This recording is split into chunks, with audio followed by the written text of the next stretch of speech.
In January 2026, an AI-generated manga reached number 1 on Comiximoa, Japan's largest ebook store. Not number 1 in an AI category, number 1 overall, beating every human artist on the platform, and the creator openly admitted the entire thing was made by artificial intelligence. Imagine spending 10 years learning to draw, a decade of filling sketchbooks, studying anatomy, perfecting line weight, developing a style so distinctive that anyone who sees your work knows immediately that it's yours. 10 years of rejection letters, low pay, brutal deadlines, and the grinding sacrifice that every serious manga artist in Japan makes in pursuit of their craft. Now imagine waking up one morning and discovering that a machine learned your style overnight. That it's now producing work that looks exactly like yours, in seconds. That someone with zero artistic ability, 0 years of practice, and 0 yen of investment is selling your style on the internet and making money from it. And that under Japanese law, there is almost nothing you can do about it. That's not a hypothetical, that's what happened to a real manga artist in Japan. And it's happening right now across the entire industry, to thousands of artists, studios, and the people whose work has made manga one of Japan's most beloved and economically powerful cultural exports. This is the story of what's happening to manga, who is fighting back, what is at stake, and why the outcome of this battle will determine the future of one of Japan's greatest cultural treasures.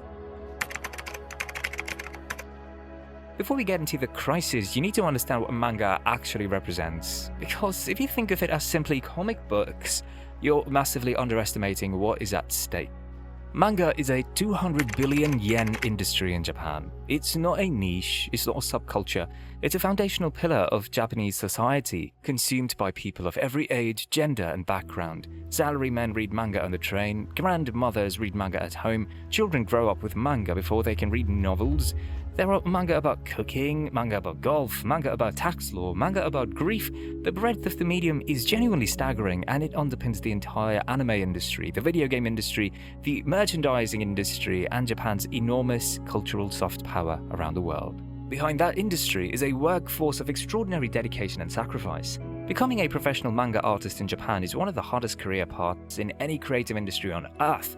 Artists spend years as unpaid or underpaid assistants to establish mangaka, learning by doing backgrounds, inking, screen tones, and the 1,000 technical skills that a finished page requires. The hours are brutal. 80 to 100-hour weeks are not unusual during serialization.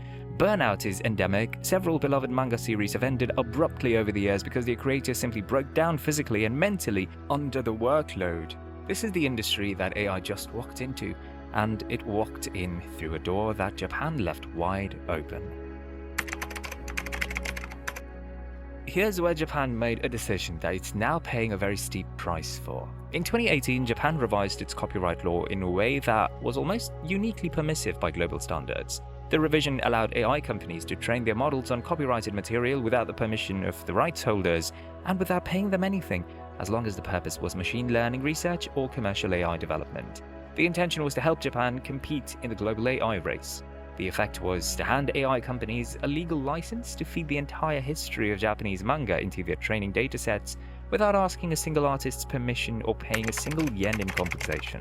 Every page of One Piece, every panel of Bleach, every volume of Attack on Titan, every independent doujinshi by every small creator who spent years building their style, all of it legally scraped, legally fed into AI systems, legally used to teach machines to produce work that looks indistinguishable from the human art they were trained on. And critically, under Japan's copyright law, as it currently stands, legal issues with AI art only arise if the output is exactly the same as, or very close to, a specific image the model was trained on. Producing something that looks exactly like an artist's style, mimics their line weight, replicates their character design philosophy, and is commercially sold in direct competition with their work, that's not currently covered.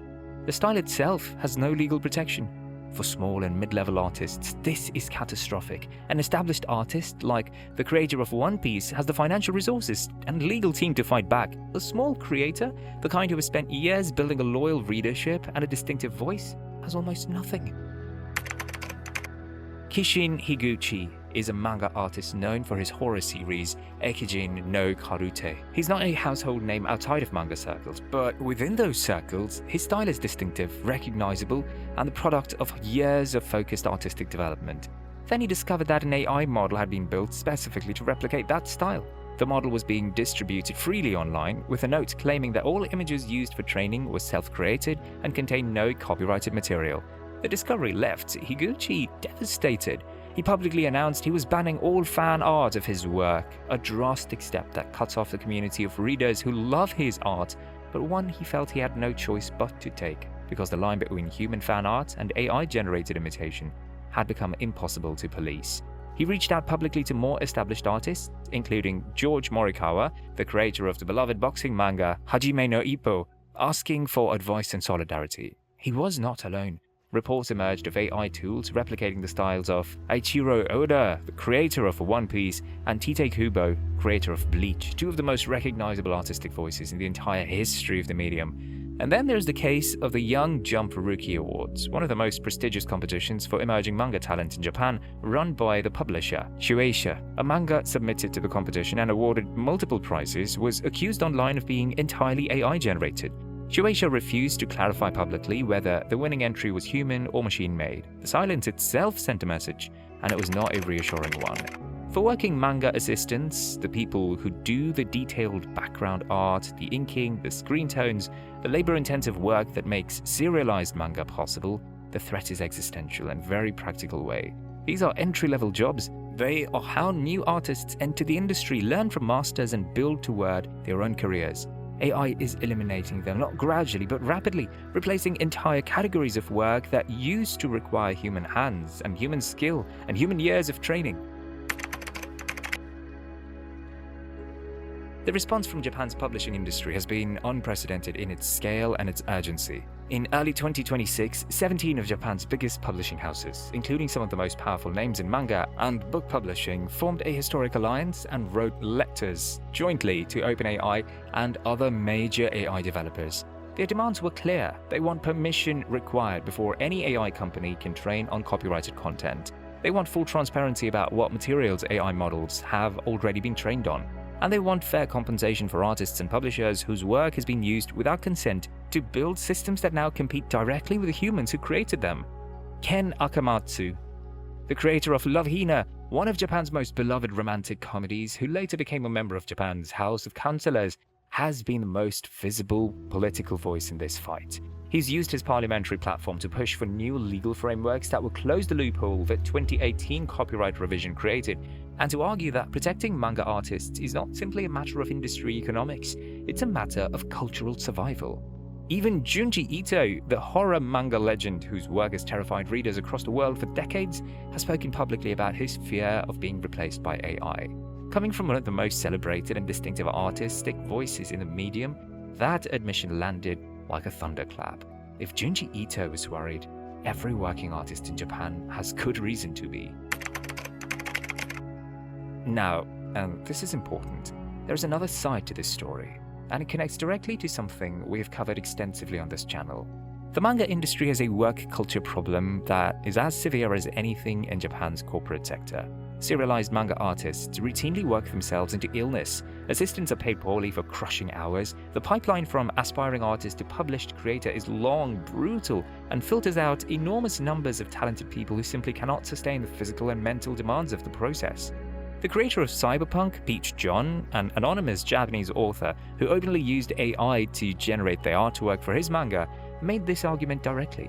He completed a full-color 100-page manga in 6 weeks using AI tools. Work he calculated would have taken him almost a year by hand. He argued, genuinely and not without merit, that AI could free talented storytellers from the tyranny of technical production, that someone with a brilliant story to tell should not be locked out of the medium simply because they cannot draw, that AI could, in the right hands, make manga more democratic, not less. It's a real argument, and it points to a real tension at the heart of this debate between protecting the livelihoods and creative rights of working artists on one hand, and opening the medium to new voices and more sustainable working conditions on the other. A question Japan has not yet answered, and that the 17 publishing houses, the lawyers, the politicians, and the artists are still arguing about is whether it's possible to have both. To use AI as a tool that helps artists rather than as a weapon that replaces them. Manga is not just an industry, it's the way generations of Japanese people have processed joy, grief, ambition, fear, love, and identity. It's shaped how the world sees Japan and how Japan sees itself. The artists who created have given up enormous amounts, time, health, comfort, certainty, in service of something they believe in completely. What's happening right now is a test of whether Japan, a country that's always moved at its own pace, on its own terms, in its own way, will find a path through this technology that protects what it has built, or whether the legal loophole that was opened in 2018 will quietly swallow one of the greatest cultural traditions the country has ever produced. Where do you stand on this one? Is AI in manga a threat that needs to be stopped, or a tool that could ultimately make the industry better? Let me know your thoughts in the comments. This one is going to be a fascinating debate. Hit subscribe and turn on notifications for more stories about the Japan that most channels never get close to. See you in the next one.